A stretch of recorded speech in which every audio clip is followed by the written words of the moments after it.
नमो भगवते वाय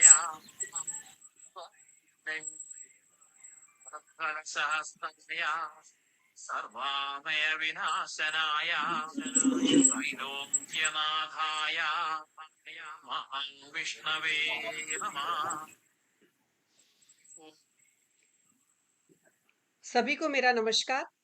विश्व आयुर्वेद परिषद की ओर से आयोजित इस अनवरत व्याख्यान माला में मैं आप सभी का हार्दिक स्वागत करती हूं और आज का व्याख्यान शुरू करने से पहले मैं आप सभी के सामने आज के स्पीकर का अग्रिम धन्यवाद करना भी चाहती हूं। आप में से जो हमारे रेगुलर व्यूअर्स है, लिसनर है, वो उनको पता है कि अग्रिम धन्यवाद हम कब करते हैं, है ना। अग्रिम धन्यवाद हम तब करते हैं कि जब हमें कोई स्पीकर इमरजेंसी में बहुत अल्प अवधि में वो अपने व्याख्यान की अनुमति देते हैं।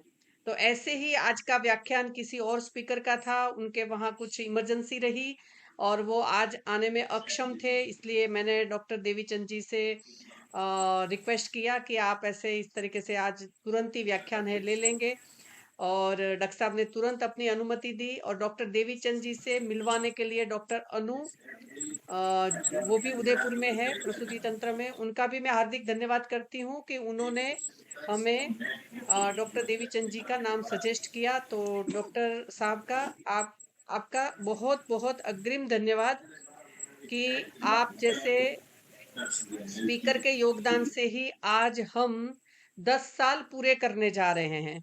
21 नवंबर 2015 को ये व्याख्यानमाला शुरू हुई निशुल्क रूप में, जिसमें 241 लेक्चर्स ऑफलाइन मानी जयपुर में हेमाद्री भवन जो एनआईए के पास में है वहां हुए और 242 से कोविड के कारण हमें जब ये ऑनलाइन करनी पड़ी तो 242 से आज का व्याख्यान तक मानी आज का व्याख्यान अपना है 526वां व्याख्यान।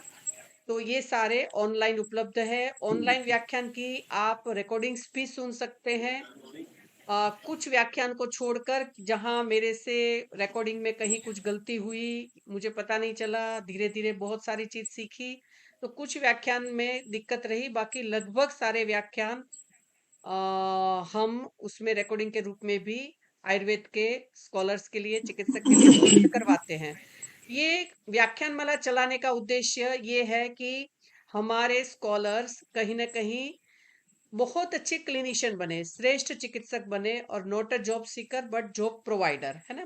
हमारे कारण मानी आपके कारण बहुत अच्छी चिकित्सा में दूसरों को सर्विस मिलनी चाहिए कि भी आप उनको सर्विस दे, है ना। तो ऐसे एक उदात्त उद्देश्य के साथ ये व्याख्यान माला चल रही है और उसमें डॉक्टर देवीचंद जैसे अनेक स्पीकर का योगदान है और इमरजेंसी स्पीकर का अधिक योगदान है। मैं डॉक्टर देवीचंद जी के बारे में आपको सबको बताना चाहूंगी। आज का अपना व्याख्यान है role of the gut microbiota in the nutrition and health, presented by Dr. Devichandji Bishnoi, Assistant Professor, PG Department of the Dravya Guna, MMM, Madan Mohan Malviya, government Ayurvedic college Udaipur Rajasthan से अभी आप वर्तमान समय में अपनी सेवाएं दे रहे हैं। आपने अपनी अंडर ग्रेजुएशन की पढ़ाई Rashtriya Ayurveda Sansthan deemed to be university Jaipur से पूरी की है और आपने अपने पीजी आपके अभी जो जहां आप अभी काम कर रहे हैं मदन मोहन मालविया उदयपुर में अभी आप वर्तमान समय में कार्यरत है, वहीं से आपने पीजी की हुई है और अभी वर्तमान समय में आप पीएचडी स्कॉलर भी है जो जोधपुर यूनिवर्सिटी से कर रहे हैं। आपके बहुत सारे आर्टिकल पब्लिश्ड है पीयर रिव्यूड जर्नल्स में, बहुत सारे कैंप्स और बहुत सारी अन्य जगहों में भी आपकी सहभागिता रहती है और ऐसे अनेक सेवाकीय प्रकल्पों में आपकी सहभागिता है। उसी का एक उदाहरण है कि आज के व्याख्यान के लिए आपने अपनी अनुमति दी है। मैं सभी लिसनर को ये बताना चाहूंगी कि डॉक्टर साहब की एक पुस्तक है फ्लावर बेस्ड चिकित्सा, यानी विभिन्न वृक्षों के, गुल्मों के, ऐसे फ्लावर्स, पुष्प के माध्यम से चिकित्सा हम किस तरीके से कर सकते हैं। और मुझे बहुत अच्छा यूनिक कॉन्सेप्ट लगा कि अच्छा पुष्प के माध्यम से ही, क्योंकि ये एक बहुत अच्छा है कि अगर हम पुष्प के माध्यम से चिकित्सा सीख जाते हैं या हमारे ध्यान में, ज़हन में रहती है, तो हम जहाँ कहीं भी है, चिकित्सा करते समय जैसे ही वो उस वृक्ष का पुष्पित, पल्लवित होने का समय आता है, तो हम उसका उपयोग अपने पेशेंट्स के लिए कर सकते हैं। और मैंने अपने जीवन में 27 साल में ये नोट किया, ऐसा मेरे ध्यान में आया कि जब वो पुष्प का समय आता है, पुष्पित होने का, उस वृक्ष का समय आता है, तब भी उससे रिलेटेड कुछ व्याधियां पेशेंट्स में मिलती है। तो ये बहुत ही अच्छी बात है कि हम पुष्प के माध्यम से भी कंसंट्रेट करके चिकित्सा करना जाने और उसमें हम आगे बढ़े, जिससे वो पुष्प बहुत सारे मुरझा जाते हैं, वो कहीं ना कहीं हेल्थ देने का, हेल्थ रिस्टोर करने का काम करेंगे। तो आज के ऐसे विद्वान स्पीकर को मैं आप सभी के सामने आमंत्रित करती हूँ। Over to you, doctor Devichand जी।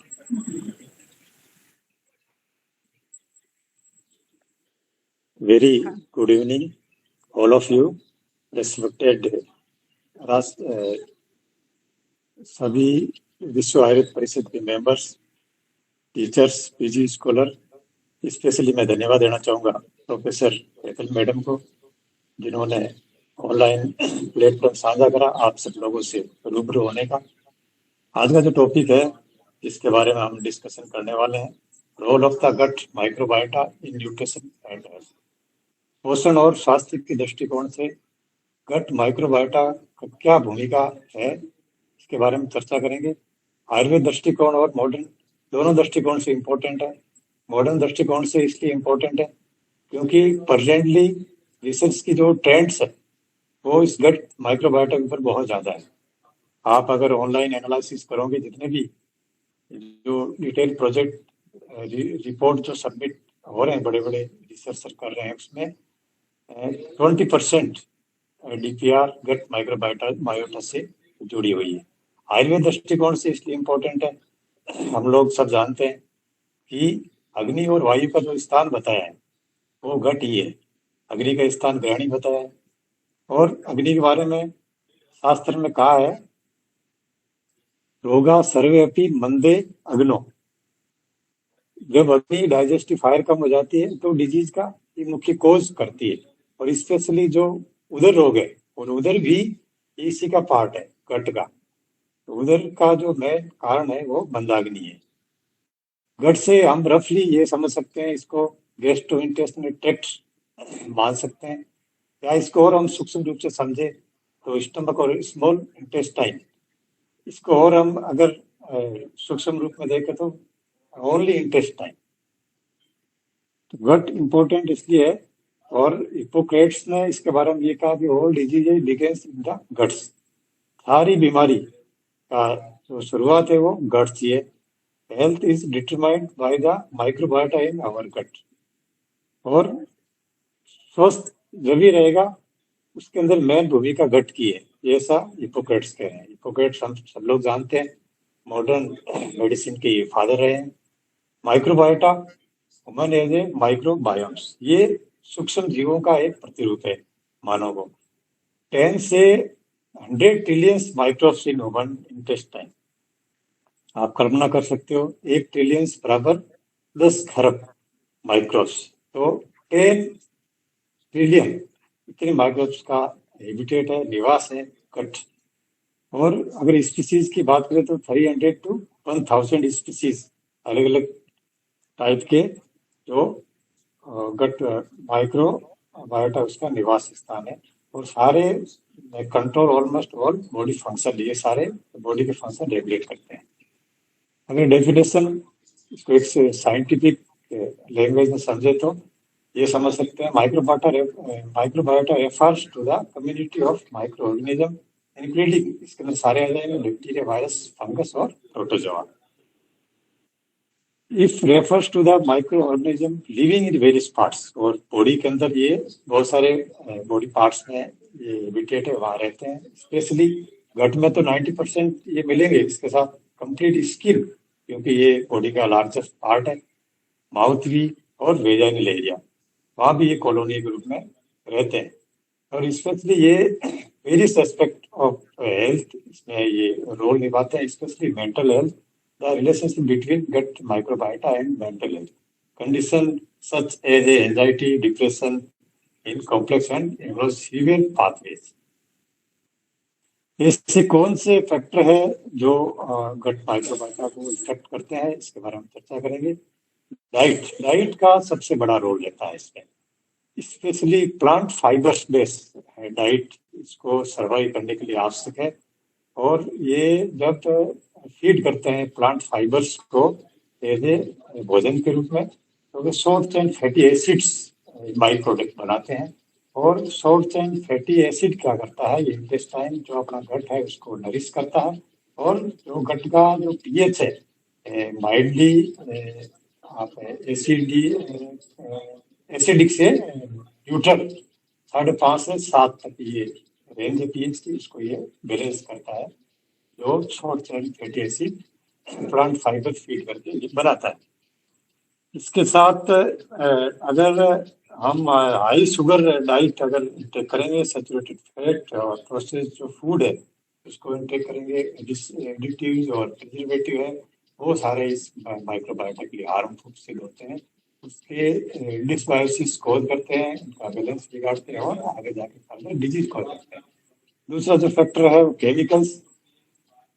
अगर कोई पर्सन अल्कोहल इंटेक कर रहा है, टोबैको, स्मोक और पोल्यूटेंट्स जैसे दिल्ली जैसे शहर में रह रहा है, तो इससे भी डिस्बायोसिस हो जाता है। पेस्टिसाइड और एंटीबायोटिक इंटेक कर रहा है ज़्यादा, ये आदमी सबसे कॉमन प्रॉब्लम है।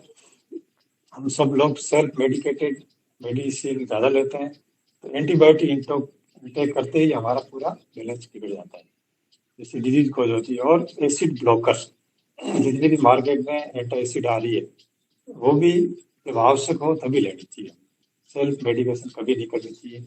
ये सारा गट माइक्रोबायोटा के बैलेंस को बिगाड़ता है। तीसरा जो फैक्टर है मोटिलिटी, प्रॉपर मोटाइल होना चाहिए, जो रेगुलर मूवमेंट ऑफ बाउल्स का रेगुलर होना चाहिए। ये सारे हम ऋतुचर्या और योग को इसके अंदर सूर्य नमस्कार इसको हम शामिल करके ये मोटिलिटी को हम इंक्रीज कर सकते हैं, ताकि जो बायोटा है वो कंप्लीट जो इंटेस्टाइन, स्मॉल इंटेस्टाइन और लार्ज इंटेस्टाइन जो लेंथ है उसके अंदर मूव करती रहे। डाइवर्सिटी बहुत जरूरी है, क्योंकि मैंने प्रीवियस स्लाइड में आप लोगों को बताया था, बहुत सारी स्पीसीज 300 से 1000 तक स्पीसीज जो कॉलोनी के रूप में गट के अंदर रह रहे हैं, तो वो डाइवर्सिफिकेशन के रूप में रहना चाहिए। Crucial for overall health because it can lead to better nutrient absorption। वो सारे कॉलोनी के रूप में रहेंगे तो प्रॉपर हम जो भोजन करेंगे वो डाइजेस्ट होगा, उसको डाइजेस्ट करने में अपना महत्वपूर्ण रोल निभाते और प्रॉपर न्यूट्रिशन एब्सॉर्प्शन में भी वो हेल्पफुल रहेंगे, जिससे हमारी इम्यूनिटी भी स्ट्रॉन्ग होगी और improve the metabolic function, proper हमारी अग्नि जलती रहेगी।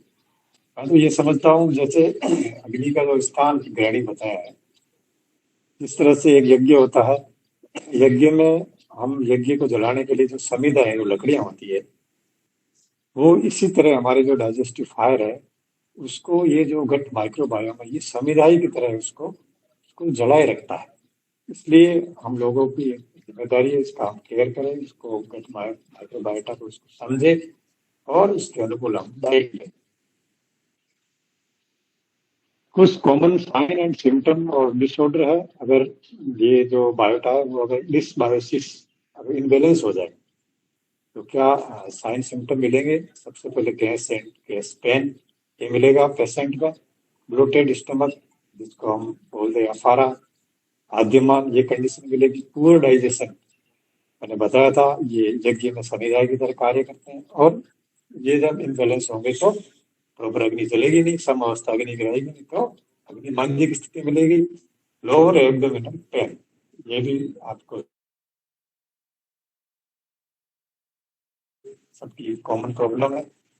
कुछ डिसऑर्डर हम इन साइन सिम्टम को इग्नोर करेंगे तो ये डिसऑर्डर कॉज करेंगे। आईबीडी ये भी आज बहुत सारे पेशेंट में देखने को मिल रहा है, अल्सरेटिव कोलाइटिस, क्रॉन्स डिजीज ये भी जीआई से जुड़ी हुई बीमारियां हैं, एथेरोस्क्लेरोसिस और कोलन कैंसर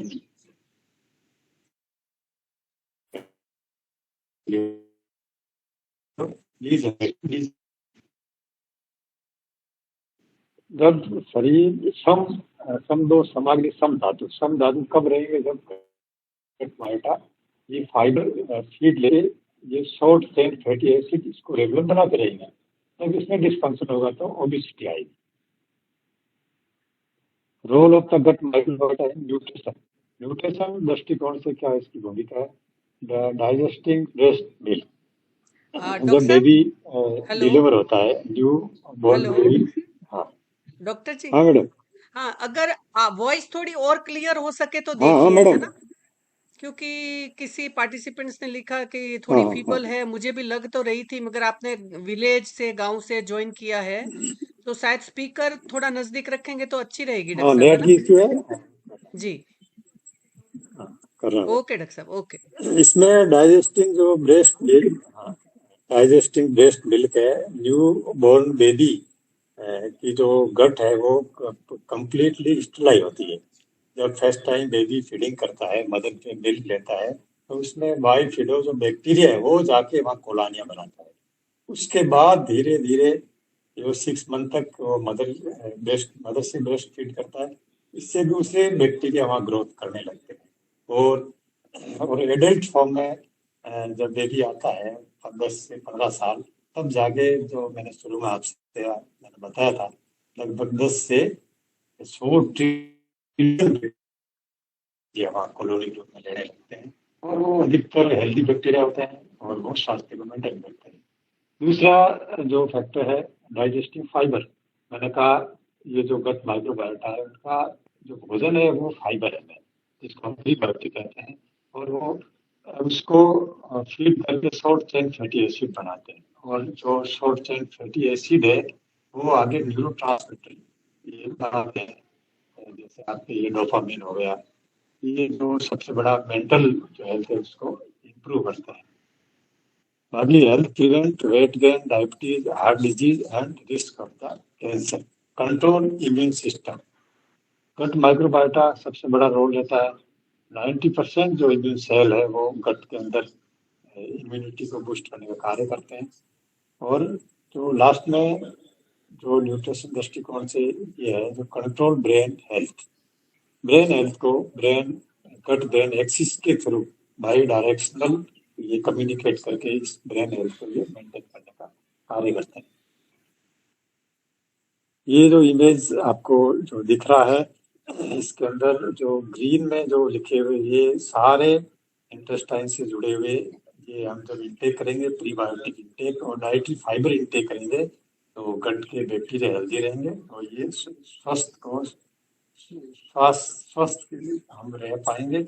और short chain fatty acid production इसको भी हमें बढ़ाना चाहिए। एंटीऑक्सीडेंट हमें लेते रहना चाहिए। इसके अंदर जो आंवला है विटामिन सी, इसका बहुत बड़ा रोल है एंटीऑक्सीडेंट में। बॉडी के अंदर जो फ्री रेडिकल्स बनते हैं इसको इसके अंदर करने का काम करता है, क्योंकि फ्री रेडिकल्स ज्यादा बनेंगे तो ये डिजीज कॉज करेंगे, और डिजीज से ही जो ऊपरी स्तर है वो कार्सिनोजेनिक जो स्टेज है वो फ्री रेडिकल्स के कारण बनता है। इम्प्रूव लिपिड मेटाबॉलिज्म और low gut inflammation, insulin sensitivity और reduce risk of some infection, ये सारी चीजें इन पे हम फोकस करना चाहिए। ये चीजें करेंगे हम स्वस्थ रहेंगे। इधर जो रेड में ये इंडिकेट जो आपको दिख रहा है, अगर हम शुगर इंटेक करेंगे, सैचुरेटेड फैट ज्यादा इंटेक करेंगे, जो समोसा है, फास्ट फूड है, प्रोटॉन पंप इनहिबिटर ज्यादा लेंगे, जो एंटी एसिड जो ये चीजें हैं, ये सारे गट माइक्रोबायोटा को डिस्बायोसिस करने का कार्य करते हैं, आगे जाके डिजीज कॉज करते हैं। आगे जो गट ब्रेन एक्सिस है, जो मेंटल हेल्थ के अंदर ये बहुत बड़ी इसकी भूमिका है। Gut brain axis is a bidirectional communication system है। गट से ब्रेन से गट कम्युनिकेट करने कार्य करता है। इसके अंदर 3 पाथवे हैं। एक न्यूरल पाथवे जो कि बॉडी के सबसे लॉन्गेस्ट नर्व है वेगस, वो कनेक्ट ब्रेन से डायरेक्ट गट से कनेक्ट रहती है और सिग्नल के थ्रू कम्युनिकेट होती रहती है, न्यूरल पाथवे।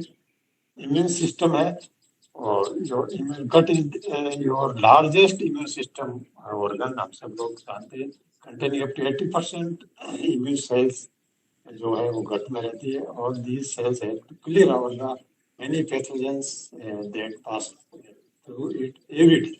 प्रतिशत प्रति सेकेंड ये कार्य सेल जो पैथोजेंस है उसको डिस्ट्रॉय करने का काम करती है।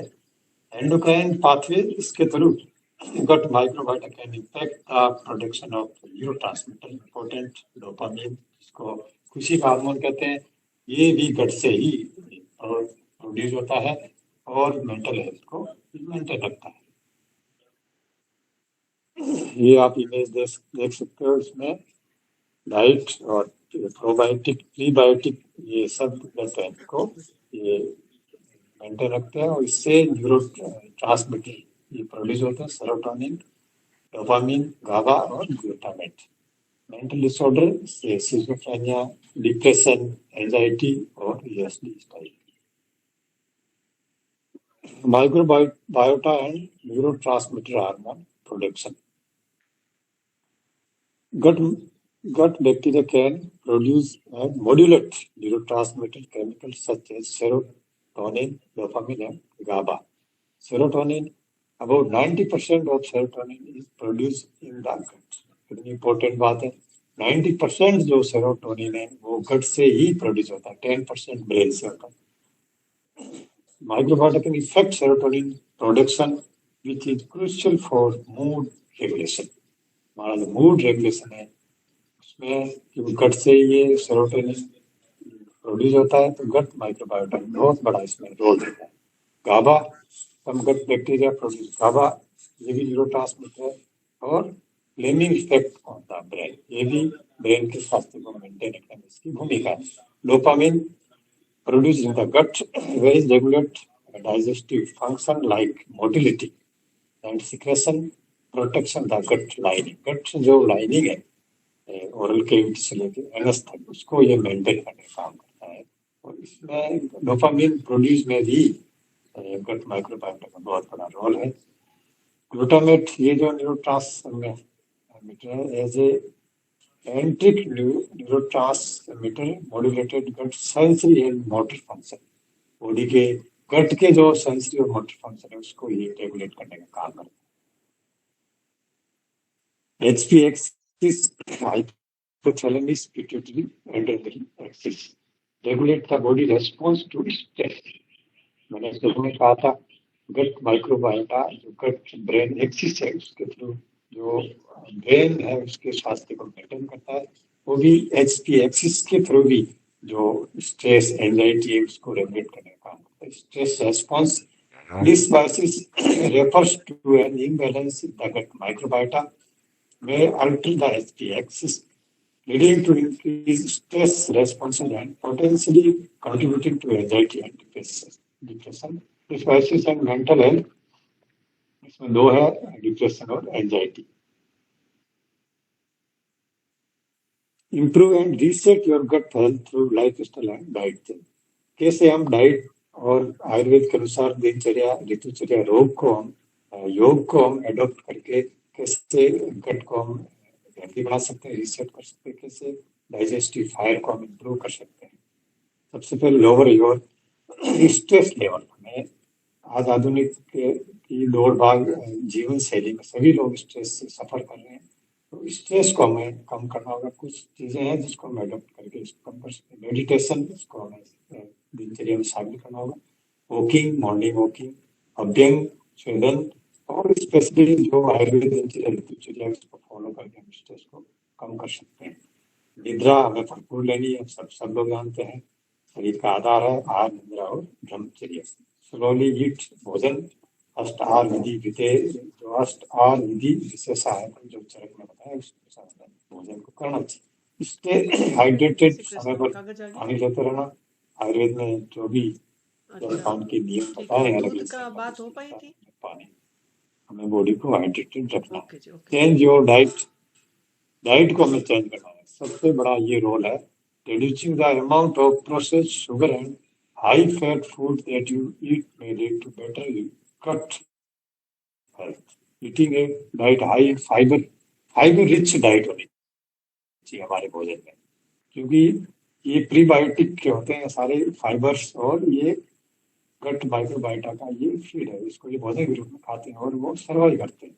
और जो भी हर्बल मेडिसिन है तो माइक्रोन्यूट्रिएंट्स तो होते हैं गट माइक्रोबायोटा में, उसके साथ साथ पॉलीफेनॉल्स, ये भी अल्कोलॉइड्स होता है। स्पेशली जो भी आयुर्वेद में जो गट रिलेटेड फॉर्मुलेशन है, जैसे त्रिफला है, इसबगोल है, शनाय है, आर्गीवद है, आर्गीवद आदि आंवले हैं, ये सारे पॉलीफेनॉल्स के रिच सोर्सेज है, और ये गट माइक्रोबायोटा को ये बैलेंस रखने का कार्य करते हैं। Dietary components and herbal medicine है हाईली न्यूट्रिटिव वैल्यू। कुछ आयुर्वेद दृष्टिकोण से डाइट है जिसको हम फॉलो करके मेडिसिन लेके हम न्यूट्रिशन वैल्यू को हम बॉडी के अंदर बढ़ा सकते हैं, उसके अवशोषण को हम बढ़ा सकते हैं, बैक्टीरिया के कॉलोनियों को हम बढ़ा सकते हैं, और जो बैक्टीरिया को डिसबायोसिस की कंडीशन को हम सुधार सकते हैं। इसमें से कुछ चीजें हैं प्रीबायोटिक। प्रीबायोटिक नॉन डाइजेस्टिबल ये फाइबर्स होते हैं, और ये food for beneficial gut bacteria, bacteria का ये भोजन है। They help promote the growth and activity of this bacteria. ये गट से जो माइक्रोबायोटा है उनको ये प्रमोट करने का कार्य करते हैं, उसकी ग्रोथ को बढ़ाते हैं, उनकी कॉलोनियों की संख्या को बढ़ाने का प्रीबायोटिक्स का बहुत बड़ा रोल होता है।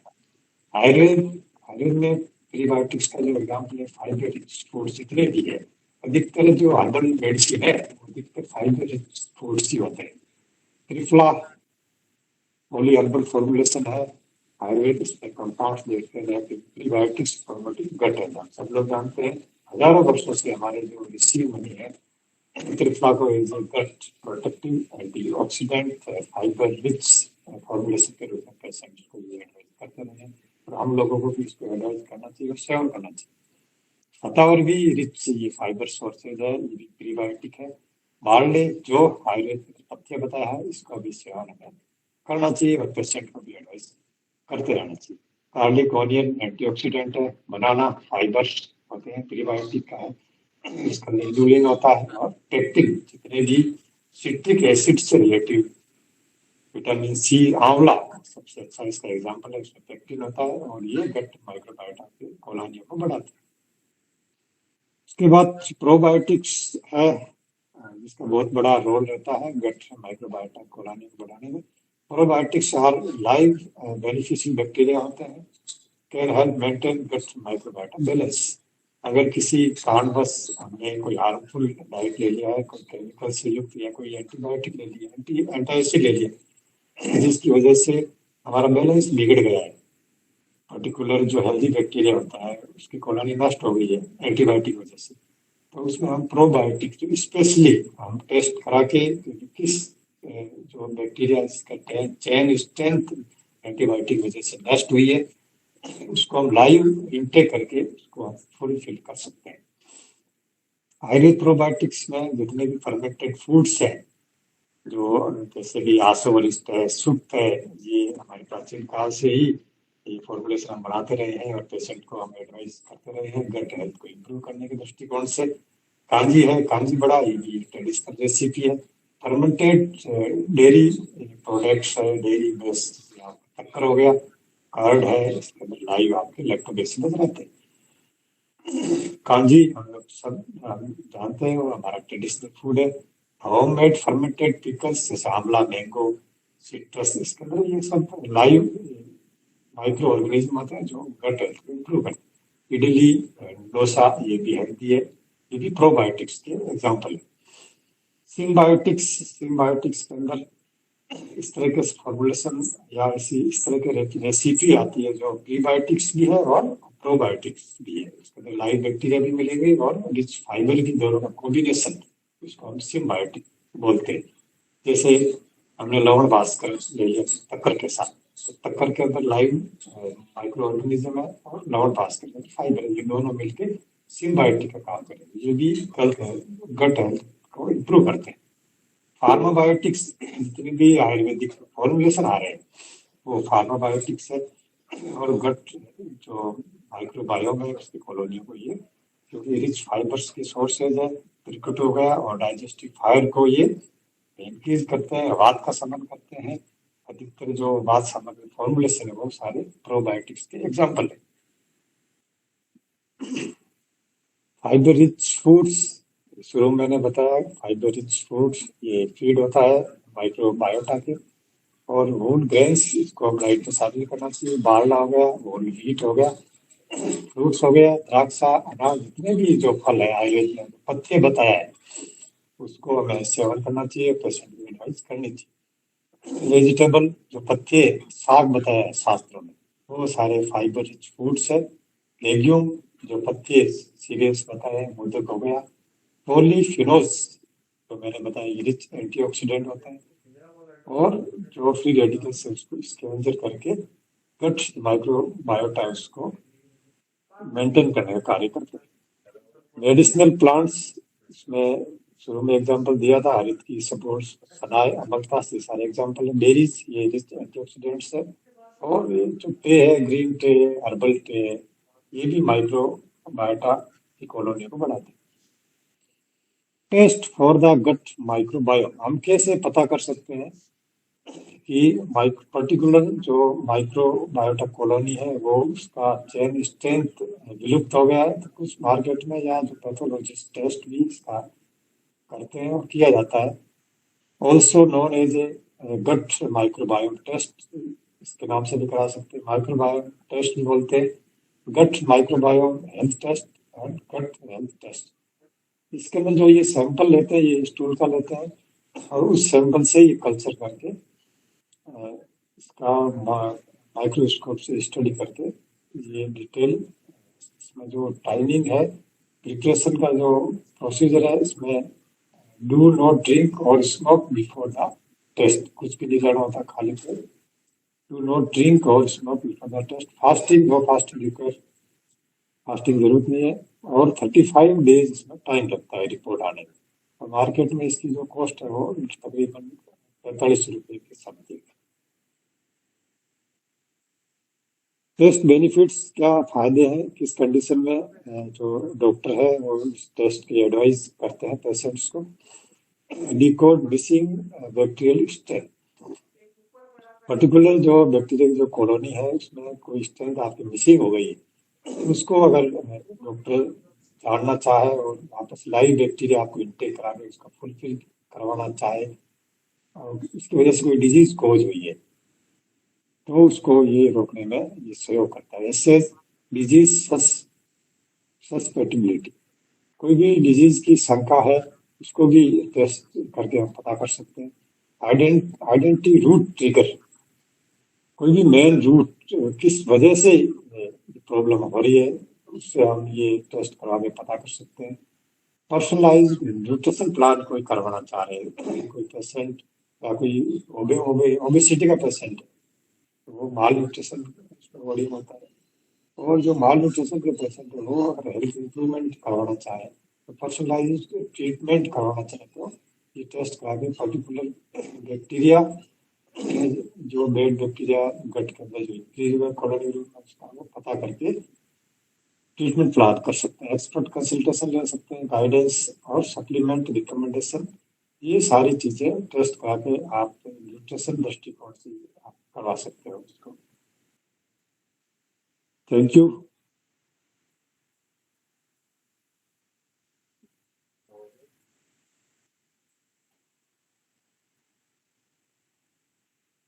आवाज आ रही है मैडम?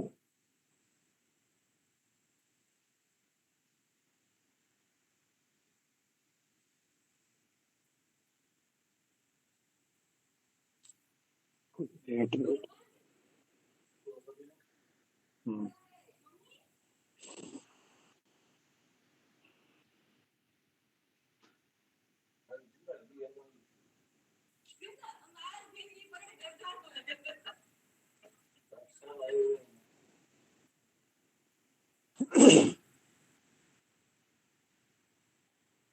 नेटवर्क चला गया।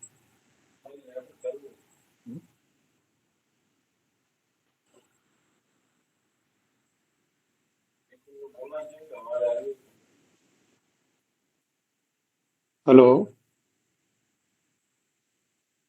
हेलो।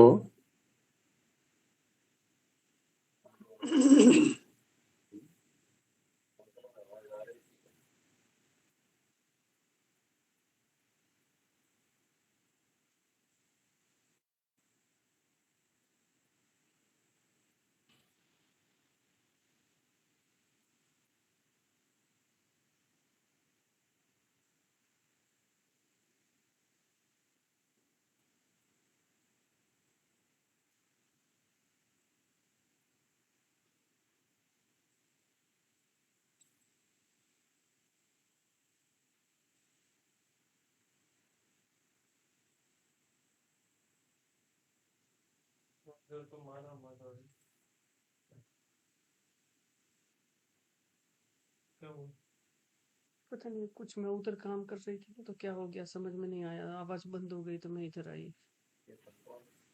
हम्म। पता नहीं बेटा, उसको संभाल लेना, वो उसमें है ना, मैंने कॉफी, तभी तो मुझे यहीं बैठना पड़ता है ना। हेलो। हाँ जी डॉक्टर साहब। हाँ मैडम, प्रेजेंटेशन कंप्लीट हो गया। आप क्वेश्चन अच्छा, आंसर प्रेजेंटेशन सेशन रख कंप्लीट हो सकते गया, ओके ओके ओके, ठीक। हैं। हाँ हाँ हाँ। जी जी जी। बहुत बहुत धन्यवाद डॉक्टर साहब। और अगर कोई प्रश्न है तो आप पूछ सकते हैं। एक बार मैं उसमें भी देख लेती हूँ, मैंने ये म्यूट हटा दिया है, तो you can ask also. Doctor Lakshmi Narayan ji धन्यवाद, डॉक्टर अनुपमा मैडम धन्यवाद, doctor Hemlata ji. Pre and probiotics kindly repeat drugs according to Ayurveda. Hello doctor साहब। हाँ हाँ हाँ। जो हाँ जी। प्रीबायोटिक्स है वो फाइबर रिच, जो भी फॉर्मुलेशन है वो सब प्रीबायोटिक्स के अंतर्गत आती है। जैसे आपके चूर्ण हो गया, चूर्ण सब प्रीबायोटिक्स है। और प्रोबायोटिक्स आपके जो फर्मेंटेड जितने भी फॉर्मुलेशन है, जैसे आशुवरिष्ट हो गया, कांजी हो गया, तक्कर है, ये सब प्रोबायोटिक्स के अंतर्गत आते हैं। जी डॉक्टर साहब। और डॉक्टर साहब, एक हेमलता जी पूछ रही है, नमस्ते सर। अच्छा सॉरी, वो वही था प्रश्न। डॉक्टर अविनाश जी पूछ रहे हैं, respected sir, can you share the details of the lab where the prices 4500 rupees. I have searched a lot and got a lab for minimum हाँ, 6500.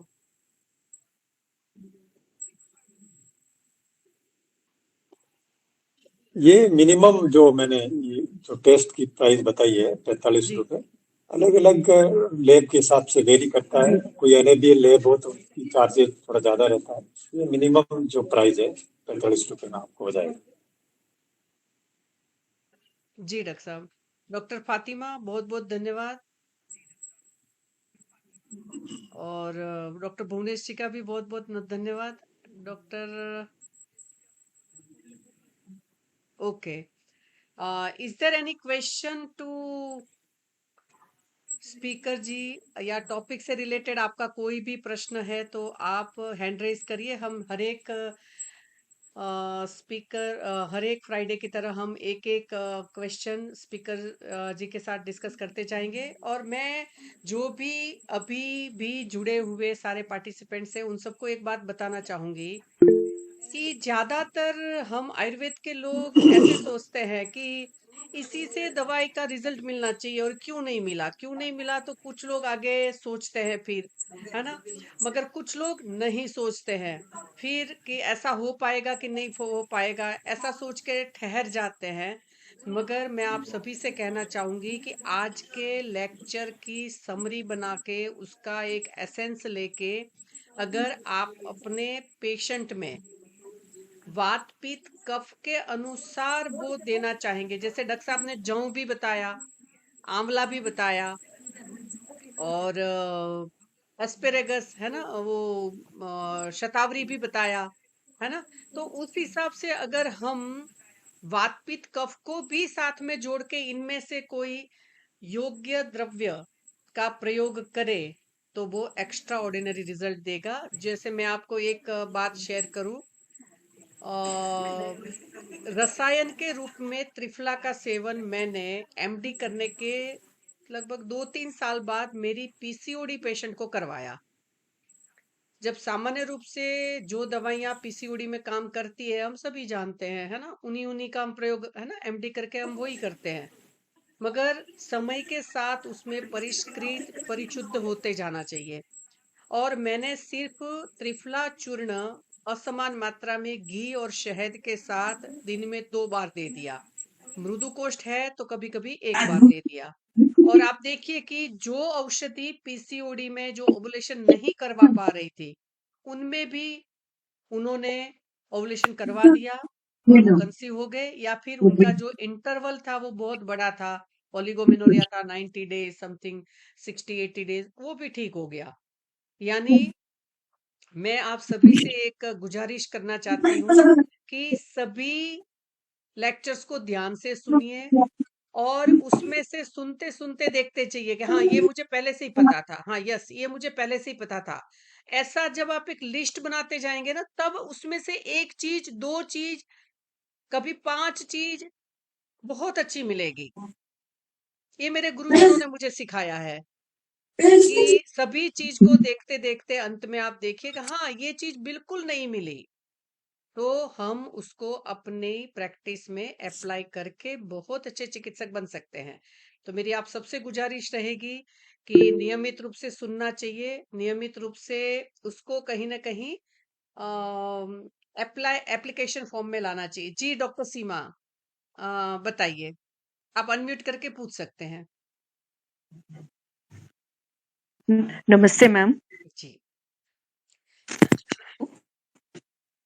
हेलो। जी डॉक्टर साहब नमस्कार, पूछिए आप। हाँ मैडम। हाँ, एक मिनट डॉक्टर साहब, डॉक्टर सीमा कुछ कहना चाह रही है। जी डॉक्टर साहब। हेलो डॉक्टर सीमा, आप अनम्यूट करें पहले। हेलो डॉक्टर सीमा।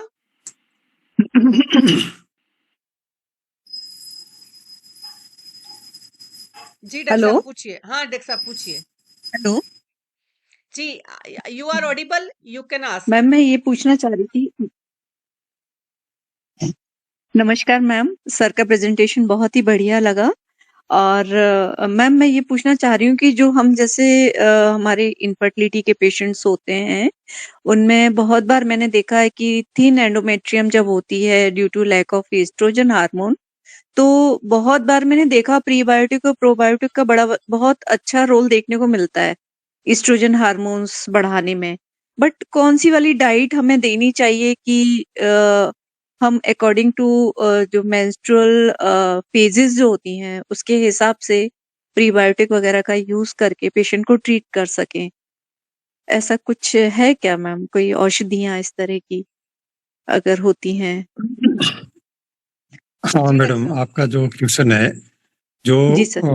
गायनिक डिसऑर्डर से संबंधित जितने भी फॉर्मुलेशन है, प्रीबायोटिक जो मैंने शुरू में कहा है फाइबर रिच फॉर्मुलेशन होता है।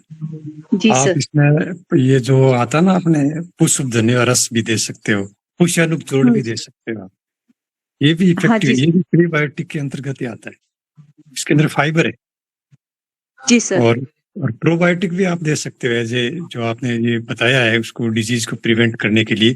प्रोबायोटिक जी में जो भी जैसे आशा वरिष्ठ है, जो गायनिक प्रॉब्लम में हम जो एडवाइस करते हैं पेशेंट को, अशोक अरिष्ट हो गया, कुमारी आशा हो गया, ये जी सर। फर्मेंटेड फॉर्मुलेशन है, ये भी आप एडवाइस कर सकते हो पेशेंट को।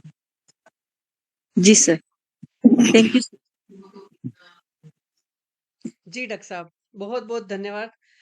एक डॉक्टर सीमा, उसमें एक और एड ऑन कर लीजिए। चरक संहिता सारिस्थान 8th चैप्टर में जाति सूत्री अध्याय में डे नंबर 4 टू डे जी नंबर मैम। 10 है ना, day number 4 to day number 10 है ना, जी डेट दिन के अनुसार है ना, जी जी चौथे मैम। दिन से लेके 10वें दिन तक जौ का सत्तू घी शहद के साथ दूध जी में मैम। घोलकर पीना बताया जी है ना। तो वो 4 से जी मैम। 10 तक वो पिलाइए। जी और साथ में मुनक्का, फलानाम जी श्रेष्ठ है तो मुनक्का का सेवन करवाना चाहिए, है ना। बाकी प्रकृति के अनुसार आप देखेंगे तो बहुत अच्छा रहेगा, है ना। कि मैंने पहले भी उस जी मैम। बात को अपनी विश्व आयुर्वेद परिषद की इस व्याख्यान माला में शेयर किया है कि एक पेशेंट का पीसीओडी मैंने सिर्फ आंवले की दे के ठीक किया है, आंवला की चूर्ण, है ना। तो कितनी जबरदस्त बात है ये, जी तो मैम। उस तरीके से भी जी हम कर सकते हैं। क्योंकि उसमें मेरा डायग्नोसिस उसका शरीर का वर्ण पित्तज यानी गौर वर्ण की थी, उसकी बौद्धिक क्षमता बहुत अच्छी थी, पित्तज वर्ण फिर से, है ना। पसीना ज्यादा आता था और गर्मी से ज्यादा परेशान हो जाती थी, ठंड उसको बहुत अच्छी लगती थी, अगेन पित्तज। ऐसे जो जो भी इजी अवेलेबल जो मुझे ओपीडी में जल्दी से याद आ गया कि हाँ, ये तो सब पित्तज होता है। बस ऐसे ही लक्षण थे और हमने उसको आम्लकी चूर्ण के लिए पसंद किया कि नहीं, इससे तो ये रहना चाहिए। आम्लकी चूर्ण का एक ये भी सिलेक्ट करने का क्राइटेरिया था क्योंकि वो बॉन्ड्स इश्यू थी और उसमें प्रजास्थापन गण जी। में आम्लकी दिया है ना? प्रजास्थापन, ऐन्द्री, ब्राह्मी, सतवीर्या, सहस्त्रवीर्या, जी। इसमें आम्लकी भी है। तो होने वाले एबॉर्शन को प्रिवेंट करने के लिए, क्योंकि पेशेंट की उम्र 30 के आसपास टच करने वाली थी, है ना? शायद 28 पूरी हो गई थी, 29 चल रही थी, 30 तक पहुंचने वाली थी, है ना? तो उस हिसाब से भी आम्लकी को मैंने पसंद किया था, है ना? तो इस तरीके से आपको करना चाहिए तो बहुत अच्छा रहेगा। जैसे एक पेशेंट थी, उसमें मैंने कुटकी पसंद किया। अगेन प्रजास्थापन है, मगर उसके 2-4 महीने पहले के लिवर टेस्ट थे, उसके पास पैसे नहीं थे, वो फिर से रिपीट लिवर फंक्शन टेस्ट करवा नहीं पा रही थी। तो मैंने उसमें कुटकी पसंद की, है ना? कुटकी is a best liver tonic, कुटकी से ज्यादा अच्छा क्या हो सकता है ना? तो उस हिसाब से वो लगभग जी। 6 इयर्स जी। से सेकेंडरी इंफर्टिलिटी से परेशान थी, है ना? क्योंकि 1-2 साल तो व्यक्ति ध्यान ही नहीं देता, फिर हम्म। बच्चा 2 साल का हो जाता है, फिर वो ध्यान देते हैं कि यार हो जाना चाहिए अब तो, है ना? तो हो जाना चाहिए, वॉन्ट्स इश्यू के 6 इयर्स थे। जी। तो समझ गए कि भाई प्रजास्थापन में हम्म। 10 बताए बेटा, मगर उन 10 में से आपको क्या सिलेक्ट करना है as per the complain of the patient. ऐसे कि भाई एसोसिएटेड कंप्लेन क्या है, चाहे दूसरी जो कंप्लेन है वो क्या है, पहले कौन कौन से टेस्ट उनके खराब रह चुके हैं, है ना? तो ऐसा सब देख के हमें पसंद करना चाहिए कि हमें किस प्रकार का ड्रग करना, और खासकर जो आज का गट माइक्रोबायोटा का था वो तो एक्स्ट्रा ऑर्डिनरी है। इससे आप अपने सिलेक्टेड ड्रग के साथ रिजल्ट को बढ़ा सकते हैं। जो आपने सिलेक्शन किया है उसी का जी रिजल्ट मैम। बढ़ाने में ये बहुत अच्छा रोल अदा करेगा। ठीक है जी मैम। थैंक जी। You ma'am. नमस्ते नमस्ते मैम। जी नमस्कार मैम जी। मेरा एक सवाल ये है कि जी। जैसे जो आपका त्रिफला होता है या जी। आमलकी होता है, हम्म। इसको थोड़ा मतलब जो घी और मधु के साथ तो त्रिफला समझ में आ रहा है कि थोड़ा सा पेशेंट के लिए इजी हो जाएगा लेना, हम्म। रसायन की तरह काम करेगा। पर आमलकी चूर्ण या आमलकी रसायन जो होता है ना सर मैम, खाने में बड़ा दिक्कत करते हैं पेशेंट। तो इसको हम किस तरीके से दे सकते हैं प्रैक्टिकली कि मतलब वो आराम से इसको ले सके? ये बड़ी समस्या आती है कि हम आमलकी चूर्ण मतलब ले नहीं पा रहे हैं। अच्छा जी, इसमें दो चीज है। एक तो आम्लकी चूर्ण या आम्लकी रसायन लेते समय दंत हर्ष हो जाता है ना? तो दंत हर्ष उन लोगों को हो जाता है जो शरीर वायु से पहले ही डोमिनेटेड है ना, प्रधानता में है, तो वहां ऐसा हो जाता है। और दूसरा, ऐसा होने से बचाने के लिए पहली बात, घी और शहद का ऐसे यूं असमान मात्रा में मिला के लिया जा सकता है और आमलकी का कैप्सूल दिया जाए, या फिर आमलकी घी शहद असमान मात्रा में एक च्यवनप्राश जैसा, अवले जैसा बना लिया जाए, उसको चम्मच में लिया जाए, चम्मच मुंह में अंदर तक लिया जाए और फिर फटाफट पानी पी लिया जाए। तो मैंने अपने पेशेंट को बताया तो लगभग सारे लोग ले पाते हैं, है ना? फिर दिक्कत नहीं होती कि वो मुंह में इधर उधर फैलेगा नहीं। थोड़ा सा ऐसे यूं अवले टाइप होता है, थोड़ा सा स्लिपरी भी है ना? तो बस अंदर तक गया और आप पानी से निगल सकते हैं उसको।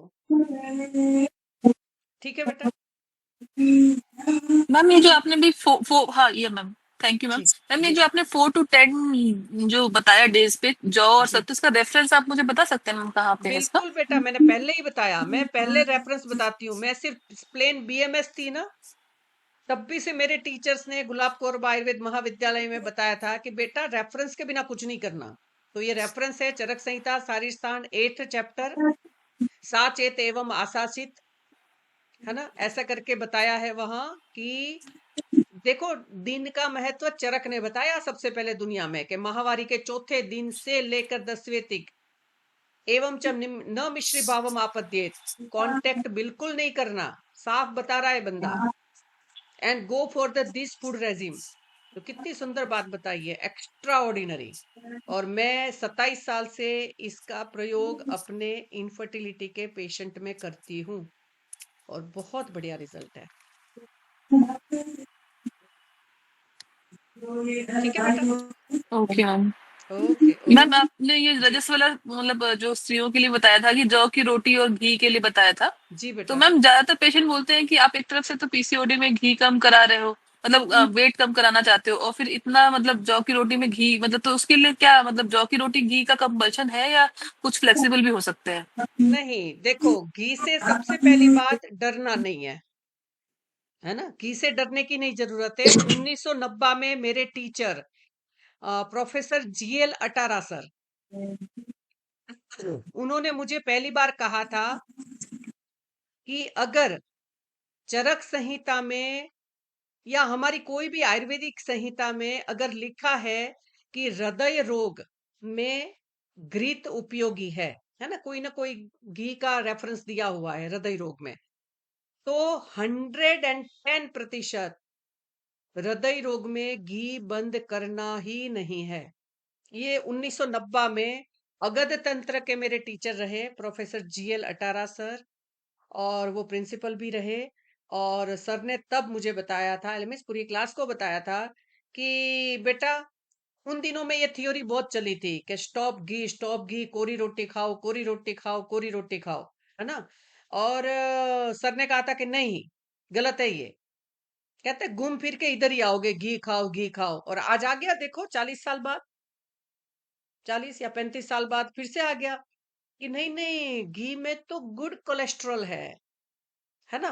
तो घी से डरने की नहीं जरूरत है। दूसरा, वजन कम करने के लिए घी नहीं खाना चाहिए, ये तो हम आयुर्वेद के लोग अगर ऐसा सोचेंगे तो बेटा कैसे काम चलेगा, है ना। यत पिंडे तत् ब्रह्मांडे, अगर यज्ञ की अग्नि को बढ़ाने के लिए जब हम घी की आहुति देते हैं तो अग्नि प्रज्वलित होती है। अगर हम बाल्टी भर के घी डालेंगे तो अग्नि बुझ जाएगी। तो बस सेम एप्लीकेशन यहाँ है कि हम बाल्टी भर के तो घी खिलाने वाले नहीं है, हम देंगे 1 या 2 चम्मच। तो वो कैसे कम कर सकती है भाई, बिल्कुल नहीं कर सकती ये चीज, है ना। तो इसलिए घी से डरना नहीं है। उसके बावजूद भी मैं आपको एक और उदाहरण देना चाहूंगी। एक कॉलेज गोइंग गर्ल्स, 20 इयर्स के आसपास उसकी उम्र थी, और वो मेरे पास आई। अच्छी हाइट थी मगर हेल्दी बॉडी था। तो पीसीओडी था, हिर्सुटिज्म बहुत ज्यादा था। तो मैंने उसको कहा, मैंने कहा बेटा, थोड़ा वजन कम करने के लिए कुछ करे क्या। तो वो तो इतनी, ऐसे क्या कहेंगे, कहना चाहिए भड़क सी गई। कहते मैडम, पहले से ही नाश्ता करती नहीं हूँ, दोपहर को एक रोटी खाती हूँ और शाम को ऐसे जो भी दाल या सब्जी कुछ लेती हूँ, इससे कम क्या खाऊंगी। तो मैंने कहा बेटा फिर ऐसा करते हैं, खाना शुरू करो। तो वो भड़क गई और कहते मैडम, मेरा तो वजन और बढ़ जाएगा, फिर क्या बात कर रहे हो, खाना शुरू करूंगी तो। मैंने कहा बेटा, वजन आ, कम होगा, बढ़ेगा नहीं। और मैंने उसको क्या किया, सुबह उठते ही, वो हॉस्टल में रहती थी, तो मैंने कहा हॉस्टल में जो भी सुबह मिलता है, ब्रेड मिलता था, एक दिन पोहा मिलता था, एक दिन दलिया मिलता था, ऐसे 3 4 चीज बताई। मैंने कहा जो भी मिलता है, हाँ, एक दिन ब्रेड पकोड़ा भी मिलता था। मैंने कहा एक खाना है, ज्यादा नहीं खाना है। करे यार बहुत टेस्टी लगा, एक और खा लो ना, ऐसे नहीं करना है ना। मगर निश्चित मात्रा में, निश्चित अमाउंट में तुम्हें वो नाश्ता लेना है ना। और दूसरा, दोपहर को जो खाती है वो योग्य लगा था, वो वैसे ही खाना है। और शाम के खाने में, है ना, दिन छुपने से पहले खाए, मानी लगभग 7:30 बजे तक उसका मैस में खाना बन जाता था, तब खाए। जबकि दिन छुप जाता है ठंड के दिनों में, मगर अब हम मैस को तो कह नहीं सकते कुछ, तो वही खाना है। और वो अल्प मात्रा में खाना है ना, बहुत ज्यादा नहीं। और रात को सोते समय दूध लेके सोना है। और ऐसा लगे कि नहीं इंडाइजेशन सा है, स्टमक फुल लग रहा है, तो दूध नहीं लेना है। क्योंकि दिनांते पयः, दिन के अंत में दूध पीना चाहिए, ऐसा सोच के। तो इस तरीके से किया, और आप सोचिए कि 5 महीने बाद उसका वजन 5 किलो कम हुआ है, खाने के बाद। तो आप समझ रहे हो कि शरीर हमारा सुपर डुपर कंप्यूटर है, हमें उसको परेशान करने की नहीं जरूरत है। है ना? सीधी सी बात है, कोई मुझे जीवन में ज्यादा परेशान करेगा तो मैं सीधे थोड़ी चलूंगी। अरे यार, मेरे से मैत्री रखो, मेरे से फ्रेंडशिप करो, है ना? मैं आपके लिए सब कुछ देने के लिए तैयार हूँ। मगर धमकाए जाओगे तो फिर तो मैं सीधे नहीं चलूंगी। तो शरीर भी तो बेचारा ऐसा ही कुछ कहता होगा, है ना?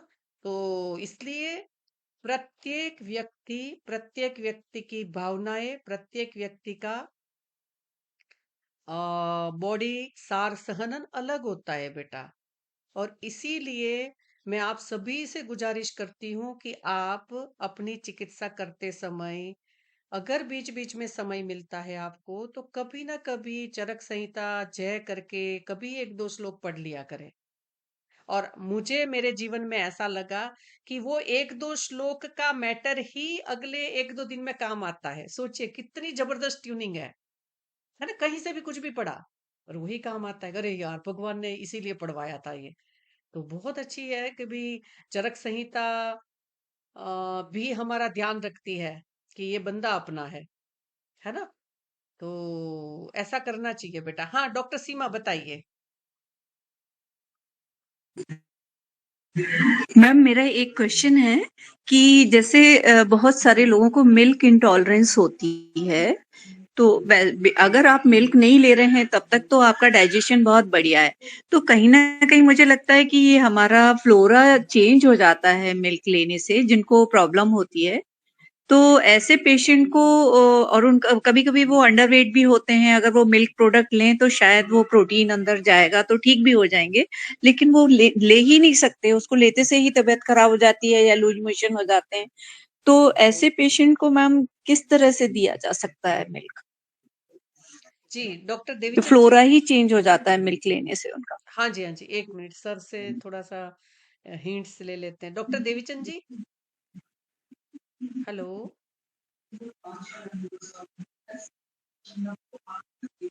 हेलो।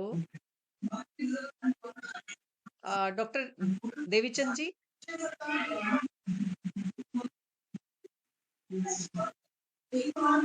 शायद डॉक्टर साहब है नहीं, वो गांव में है या तो फिर आवाज नहीं पहुंच पा रही है। हाँ हाँ हाँ अच्छा, मैडम, हाँ। हाँ मैडम, हाँ डॉक्टर साहब, एक प्रश्न आया था डॉक्टर हाँ सीमा मैडम, जी से।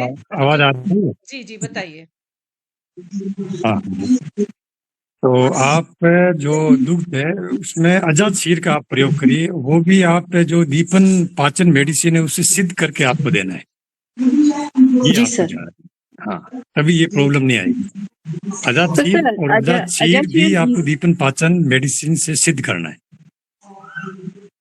वो बात तो सही है सर, पर ये हाँ अजाशीर इजीली अवेलेबल नहीं होता ना सर सब जगह। हाँ, तो मतलब फिर रोज में तो दूसरा हमारे पास जो, गाय और भैंस का दूध ही होता है घरों में जो आता है। फिर उसको आपको वो करना पड़ेगा, बंद ही करना पड़ेगा। बंद करना पड़ेगा। हाँ, बाकी आप ट्राई कर सकते हो उस मिल को भी, आप जो दीपन पाचन मेडिसिन से सिद्ध करके, अगर पेशेंट उसको सहन कर पा रहा है तो आप उसको जी कंटिन्यू सर। कर सकते हो। ठीक है मैम सर। मैं इसमें थोड़ा एक ऐड करना चाहूंगी। कल के जो है टाइम्स ऑफ इंडिया में ही ये खुद ये मतलब एडमिट किया गया कि लैक्टोज इंटॉलरेंस में मिल्क का कोई मतलब जो है वो नहीं है, मतलब खुद मॉडर्न वालों ने ये मतलब इस चीज को किया। तो कल का टाइम्स ऑफ इंडिया आप देख लीजिएगा, मेरे पास वो अगर होगा उसका कटिंग तो मैं आपको ग्रुप में भेज दूंगी। ये कल की अपडेटेड न्यूज है मैम। ओके। ओके डॉक्टर अच्छा। साहब, बहुत बहुत धन्यवाद। और एक चीज ये भी डॉक्टर सीमा कर सकते हैं कि जहां अपना स्तन्य जब नहीं उपलब्ध होता है ना, तब कुछ औषधियां जी। पकाकर दूध देने के लिए कहा है।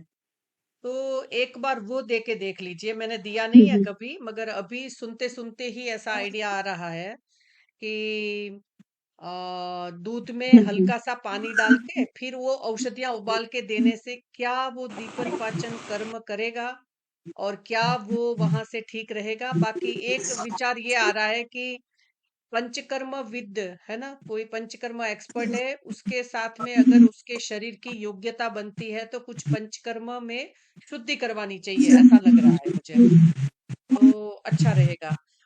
डॉक्टर देवीचंद जी, एक और क्वेश्चन था डॉक्टर सिकेश का कि आईबीएस, इरिटेबल बोवल सिंड्रोम और अल्सरेटिव कोलाइटिस वाले केसेस में क्या ये प्री एंड प्रोबायोटिक काम करेंगे? प्लीज इलोबोरेट।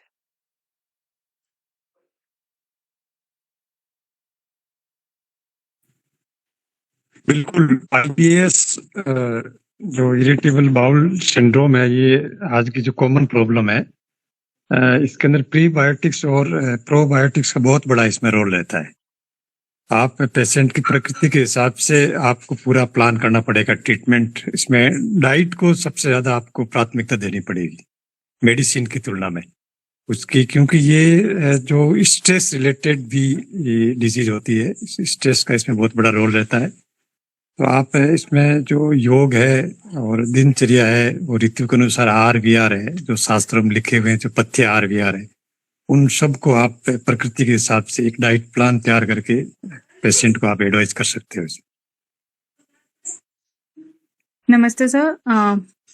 एक्चुअली पेशेंट को ना बार बार कुछ भी अगर आप चेंज करवाते हैं तो उसको दस्त बहुत ज्यादा लगते हैं।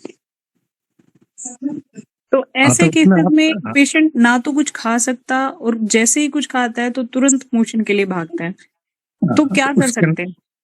उसमें आपके जो बाल बिलो चरक में बताया ना, बिलो का अग्रह में क्या बताया? हाँ।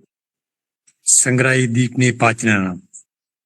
तो वो आपके संग्राही का डायरिया या अतिसार को भी रोकेगा और दीपन और पाचन दोनों काम करेगा। मतलब बिलू का गुटिका देते देते भी पेशेंट इसी चीज के लिए जा रहा है। बिलू चूर्ण आप दीजिए तक्कर के साथ, अतिसार भी रुकेगा और अग्नि भी बढ़ेगी और गट माइक्रोबायोटा भी बैलेंस होगा। ठीक है। यहाँ पे मार्केट में जो फॉर्मुलेशन आ रहा है, लघु गंगाधर चूर्ण, भरत गंगाधर चूर्ण, ये भी दे सकते हो। दाढ़ी मास्टक चूर्ण है, लेकिन मेन बिलू चूर्ण है, आसानी से पेशेंट इसको ले सकते हैं तक्कर के साथ। ठीक है सर, थैंक यू सर।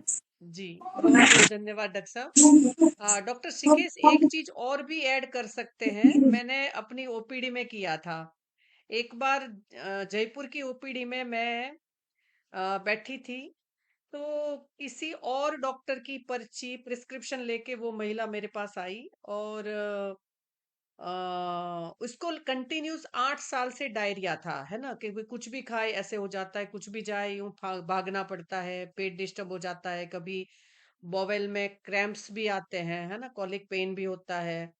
और बहुत अच्छी दवाइयां लिखी थी, है ना, जो मैं सोच पाती हूँ ना, गायनी में पीजी करने के बावजूद एमडी मेडिसिन जैसा तो नहीं सोच पाते, मगर जो भी काय चिकित्सा का सोच पाते हैं, वो सारी बहुत बढ़िया औषधि लिखी थी। और वो लगभग 3 महीने से ये दवाई ले रही थी। मैंने कहा कैसी हो? उसने कहा कि 50% ठीक हो। तो मैंने उसको पूछा, मैं ज्यादा कुछ पूछूं, क्योंकि प्रिस्क्रिप्शन मेरी थी नहीं। तो मैंने कहा हूं मैं और कुछ पूछूं तो तुम बताओगी क्या? मैं तुम्हें ठीक कर दूंगी, मैंने कहा। तो कहते हाँ बताइए। मैंने कहा देख, इतनी जबरदस्त मेडिसिन है, मैं इनमें से एक एक दो दो ही लिखती हूँ, इसके बदले यहाँ 6 लिख रखी है, तो भी तो 50% ठीक है, तो ये मानने वाली बात नहीं है बेटा। अगर दिक्कत ना हो तो ये बताइए साइकोलॉजिकली क्या दिक्कत है। तो फिर उसने थोड़ा सा झिझक के बाद फिर थोड़ा सा मेरे ऊपर उसको विश्वास हुआ। फिर उसने कहा कि फैमिली में कुछ इश्यूज है और मैं उसको हैंडल नहीं कर पा रही हूँ, और खासकर हस्बैंड और उसके साथ रिलेशनशिप को लेकर था। तो मुझे वो बातें सारी अच्छी नहीं लगी, तो मैंने उसको थोड़ा ऊंची आवाज में बोला, मैंने कहा छोड़ दे उसको। तो उसने कहा नहीं मैडम, मैं ऐसा नहीं कर सकती, क्योंकि वो मुझे भी पता था भारतीय महिला ये नहीं कर सकती कभी भी। तो मैंने कहा देख, जो जो चीज तू उसके लिए कर रही है ना, वो रोते रोते नहीं, हंसते हंसते कर ले, है ना। तू छोड़ तो सकती नहीं, तो रोते रोते क्यों करना? हंसते हंसते करो, अपना मान के करो, है ना, ऐसे खुश होके करो इसको। और वो बिल्कुल 10 या 12 दिन में बिल्कुल 100% ठीक, सारी दवाइयां बंद, और आज भी बंद। तो कितनी बड़ी बात है, देख लो, है ना। तो यानी हम अपनी इंटेस्टाइन को ठीक रखना चाहते हैं, वहां की सारी म्यूकोजा और इन सब को ठीक रखना चाहते हैं, तो साइकोलॉजिकल फैक्टर भाई देखो, लगातार कोई पिन चुभाने की प्रक्रिया करता है तो क्या हो जाएगा बताओ? बंदा इरिटेट हो जाएगा। जस्ट लाइक कि भी आप टोबैको खाते हो, वो म्यूकोजा अल्सर के बाद कैंसर में कन्वर्ट हो जाती है। उस म्यूकोजा को बुरा लगता है कि क्या मेरे पीछे पड़ गए हो, है ना? तो जस्ट ऐसी बातें हैं। तो कोई भी आहार जन्य या कोई भी साइकोलॉजिकल ऐसा कुछ है, तो आप पेशेंट का विश्वास जीत के अगर कुछ करे तो मुझे लगता है कि बहुत अच्छा रहेगा। और डॉक्टर नीलम गुप्ता, आपका बहुत बहुत धन्यवाद सराहना के लिए। डॉक्टर फातिमा, आपका बहुत बहुत धन्यवाद। डॉक्टर अवी जी, आपका भी बहुत बहुत धन्यवाद। और डॉक्टर हेमलता जी ने पूछा है ट्रीटमेंट फॉर गृहिणी। बेटा उसके ऊपर तो एक लेक्चर ही करवाएंगे फिर, है ना? मैं टीचर ढूंढती हूँ, और आपके ध्यान में कोई है और मेरे से ग्रुप में जुड़े हुए हो आप, तो प्लीज एक पर्सनल मैसेज कर दीजिएगा। और भी कोई इनमें से जानता हो कि गृहिणी के ऊपर इनका लेक्चर, सपोज के इस टीचर का लेक्चर बहुत अच्छा रहेगा या क्लिनिशियन का, तो हम जरूर उनको आमंत्रित करेंगे। और आपके साथ मैं भी सीखूंगी। और गृहिणी का पहला श्लोक, गृहिणी दोष चिकित्साध्याय, मेरा प्रिय श्लोक है। मैं चाहती हूँ कि आज आप घर जाके, यानी घर में ही बैठे हैं वैसे हम, जब भी फ्री टाइम मिले गृहिणी का वो 4 लाइन का श्लोक जरूर पढ़े। और उनमें से बहुत सारे तथ्यपूर्ण बातें आप अपने पेशेंट पे देख पाएंगे, आपको बहुत अच्छा लगेगा। एवरी टाइम एवरी श्लोक आपको चरक के ऊपर प्राउड होगा कि हम चरक के अनुयायी हैं। और उनको कितना अच्छा लगेगा कि हम आज भी उनको फॉलो कर रहे हैं। तो सभी का तहे दिल से बहुत बहुत धन्यवाद। स्पेशली आज के स्पीकर हमारे डॉक्टर देवीचंद जी का तहे दिल से हार्दिक धन्यवाद। अच्छा, डॉक्टर उज्ज्वला कहाँ थी बेटा अब तक? हमने तो मिस किया आपको जी। Doctor Ujjwala. Ma'am sorry ma'am, आज है ना थोड़ा कागज थे तो खाना सब कुछ था, तो मैंने अभी ज्वाइन किया लेट। जी बेटा सॉरी बताइए सॉरी। जी।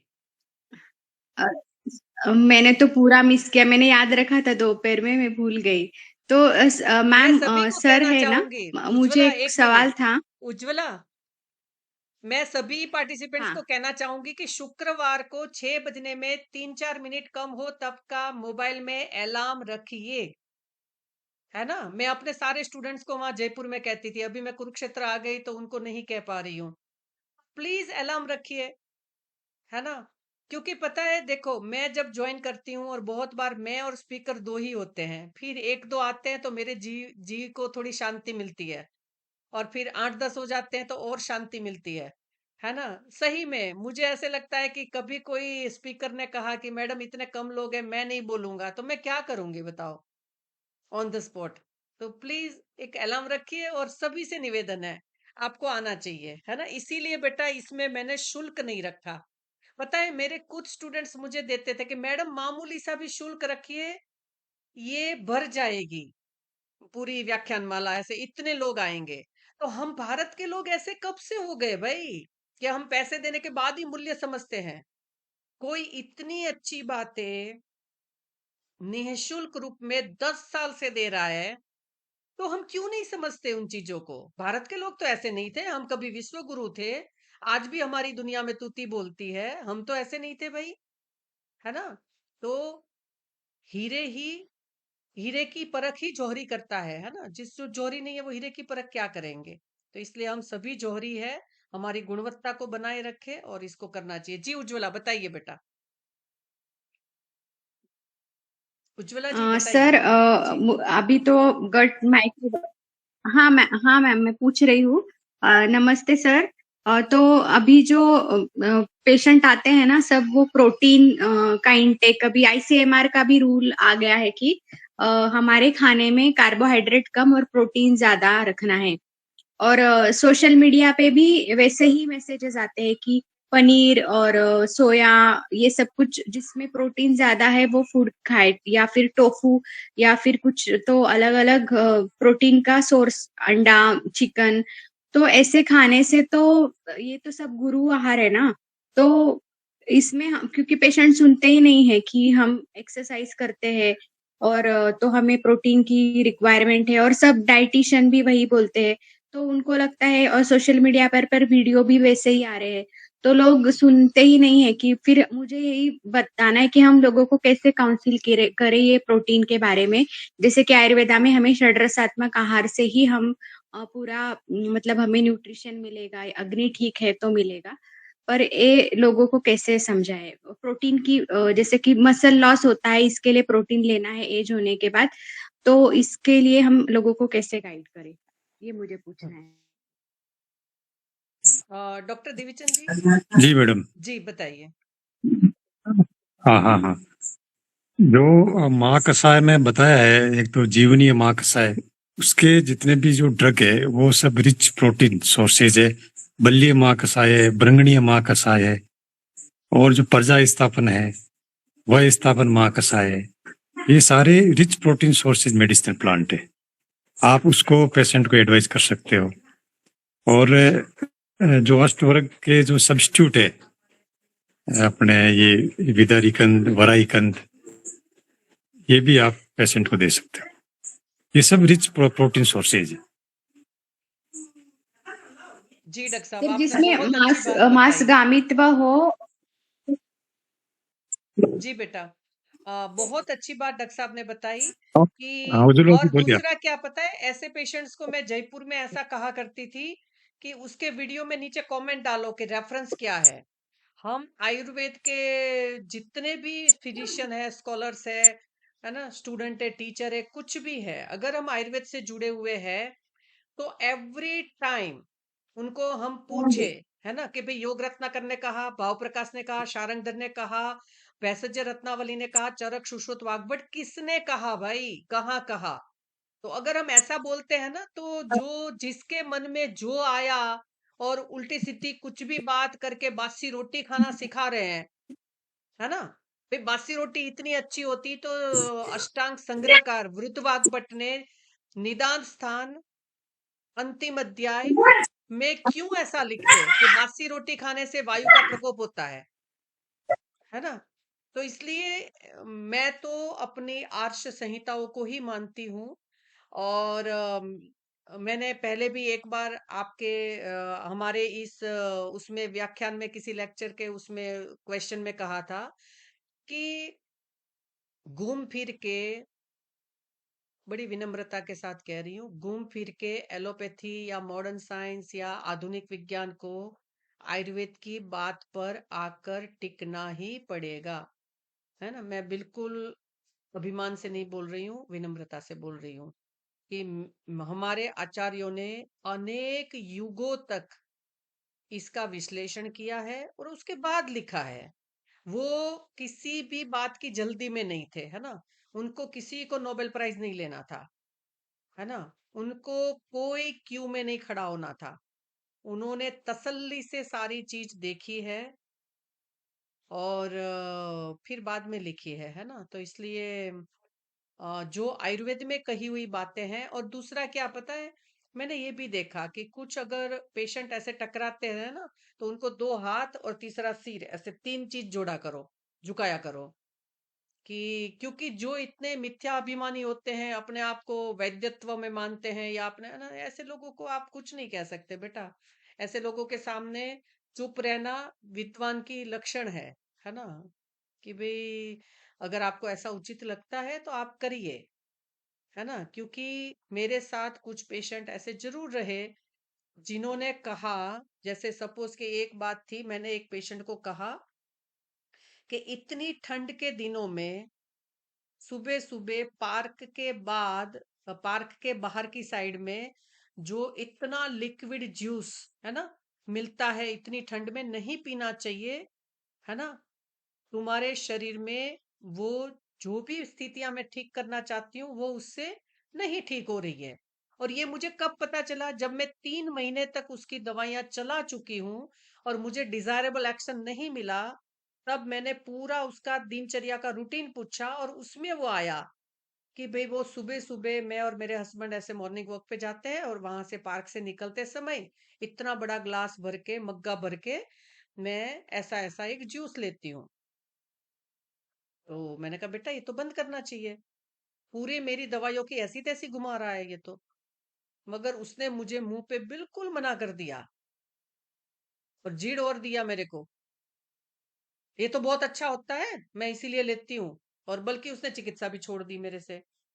तो मगर फिर कुछ दिनों बाद कुछ पता चला कि भाई उसके साथ काफी कुछ और बातें होने लग गई, जो परेशानियां होने लग गई, है ना। क्योंकि जब तक अग्नि आपको देती है साथ तब तक ठीक रहता है, उसके बाद तो फिर हर चीज की ना हो जाती है। इसीलिए औक्सात्म्य को, है ना, चरक ने कहा कि उसको भी छोड़ना चाहिए धीरे धीरे, पादांशिक क्रम से भी छोड़ना चाहिए। तो इसलिए वही बस ऑल ओवर आयुर्वेद के सिद्धांत को जहां जितना जिस तरीके से अगर हम पेशेंट को समझा सकते हैं। और मैंने ये भी देखा कि जिस पेशेंट के भाग्य में बढ़िया बढ़िया बातें लिखी होती है ना, वो ही समझता है। बाकी बहुत सारे निकल जाते हैं। तो हम क्या कर सकते हैं बेटा, उनके नसीब में नहीं लिखा है ना। इसीलिए मैंने एक बार मेरे स्टूडेंट को कहा था, है ना, कि जिसका भाग्य बहुत सुंदर होता है ना, अच्छा होता है, वो आयुर्वेद से जुड़ता है ना। क्योंकि हम तो हर एक पेशेंट पे बहुत अच्छी मेहनत करते हैं, मगर उसके बावजूद भी कोई नहीं माना, तो हम क्या कर सकते हैं, है ना। जैसे एक माँ के 10 बच्चे होते हैं, 10 बहुत ज्यादा हो गए, चलो थोड़े से, है ना। फिर 3-4 बच्चे होते हैं, तो वो सभी पे अच्छी मेहनत करती है, ऐसा नहीं करती, वो कभी फर्क नहीं करती किसी बच्चे में। तो सभी नहीं मानते उतनी बात, है ना। कभी कोई बहुत ज्यादा मानता है, लकीर के फकीर होके भी मानते हैं, कोई सुविधा के अनुसार मानता है। तो मुझे लगता है कि आयुर्वेद दी बेस्ट साइंस है, और हमें उसके साथ जुड़ कर रहना चाहिए। तो सबसे लास्ट में मैं विश्व आयुर्वेद परिषद की ओर से डॉक्टर देवीचंद जी, आपका इमरजेंसी स्पीकर बनने के लिए अग्रिम धन्यवाद तो मैंने दिया ही था, अभी फिर से एक धन्यवाद देती हूँ। और सभी पार्टिसिपेंट्स को भी बहुत बहुत धन्यवाद देती हूँ। और सभी पार्टिसिपेंट्स जिन्होंने अपने चैट बॉक्स में भी अपने स्पीकर की हौसला अफजाई की है, और उनके लिए भी बहुत बहुत धन्यवाद। डॉक्टर बबीता जी लिखती है, most source of the microbiome are fermented products, they are mostly उष्ण तीक्ष्ण अम्ल etcetera which is intolerant by pitta predominant like pitta prakriti, amla pitta, etc.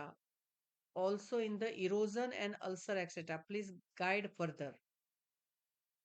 Doctor Devichand ji, अब कोई प्रश्न नहीं पूछेगा भाई, हाँ। मैंने डॉक्टर साहब को बहुत परेशान कर दिया, आज गांव में है डॉक्टर साहब, और फिर भी उन्होंने आज का लेक्चर लिया। डॉक्टर देवीचंद जी, हेलो। जी डॉक्टर साहब, लास्ट क्वेश्चन इसमें था जो लास्ट। मृदु वीर्य जो प्रधान मेडिसिन है, उससे बने हुए फॉर्मुलेशन पेशेंट को देने चाहिए। जैसे आपके हो गया कुमारी आसो है, उसके अंदर कुमारी है मेन कंटेंट। तो ज्यादा उष्ण तीक्ष्ण जैसे आप पिपली आसो ये नहीं देना है। ऐसे ज्यादा उष्ण तीक्ष्ण वाले को अपन को अवॉइड करना चाहिए। ये सारी युक्ति की चीज है मैडम, आप युक्ति से डिसाइड करना पड़ेगा, पेशेंट की प्रकृति देख के, और ड्रग चॉइस करनी पड़ेगी। प्रोबायोटिक्स, अब आसोवरिस्ट अगर पेशेंट उसको टॉलरेट नहीं कर पा रहा है, तो उसकी जगह हमें दूसरे, हम रेसिपी जो खाद्य पदार्थ है, भोजन फर्मेंट, उसको हमें देना चाहिए। इडली दे दिया साली चावल की, उसका भी अच्छा रिजल्ट है। ये भी प्रोबायोटिक रिच सोर्सेज है, साली चावल की इडली। जी डॉक्टर साहब, बहुत बहुत धन्यवाद। विश्व आयुर्वेद परिषद की ओर से डॉक्टर देवीचंद जी, आपका बहुत बहुत हार्दिक धन्यवाद, और सभी पार्टिसिपेंट्स का भी तहे दिल से बहुत बहुत धन्यवाद। और सबसे लास्ट में मैं शांति मंत्र ले रही हूँ, आप सभी म्यूट रखकर ही दोहराएंगे। ओम सर्वे भवन्तु सुखिनः, सर्वे सन्तु निरामया, सर्वे भद्राणि पश्यन्तु, मा कश्चित् दुःखभाग् भवेत्। ओम शांति शांति शांति। नमो नमः। विश्व मंगल की कामना के साथ आप सभी और मैं भी अपने अपने जगह पे अपनी हिस्सेदारी का काम आयुर्वेद के प्रति लगन से करते रहेंगे। बहुत बहुत धन्यवाद।